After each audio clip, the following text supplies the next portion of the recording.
сезбейсің ғой сен мені, көрмейсің ғой кереметті мендегі түсінсенші, сарсан болған пендені түсінсенші, ақылың кембеді, неге бұлай, неге жүрміз көңілсіз кетем бе деп қапаланып өмірсіз шыңға шықпын, сол адамға мен болмасам боламы сол аман ба ой тәңірім, неткен жан едім жүрегім еттен бәлде қол адам ба шыңға шықпын, несіне оны жасыра алам, әрбір алтын ғой бір тал шашы маған, сырымды айтып ән арқылы өзіме, сүйдім сәулем, құлақ салшы сөзіме, кездескенде күлімдеші сен маған, кім қызықпас мөлдір қара көзіне жаным, сені ешбір жанға қимаймын, сені көрсем бұл әлемге сыймаймын, бір сен үшін дала гүлін жинаймын, бір сен үшін осы аңды арнаймын.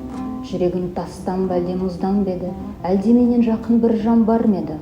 Көңілімді суыттың үнсіз қалып, мен енді жұмбаққа айналсам қызғанба енді біреумен билесем де, шақыра ғой басқаны билесем де, мен жүрейін жанында жат біреудің, өлең оқып берейін сүймесем де.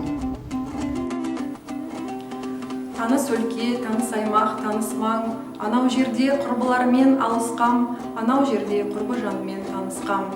Алба жолба ақша бұлттар жарысқан, таулар әне ұйықтап кеткен данышпан, жолдар анау шұбат олып шаң ұшқан.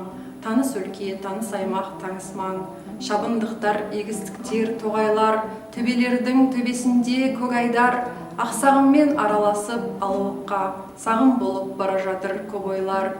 Бір тынбайды шегірткенің шырылы, жел қозғаған ақшелердің сыбыры, бәрі таныс кісінеген құлыны, үн аузында шаңқылдаған суыры.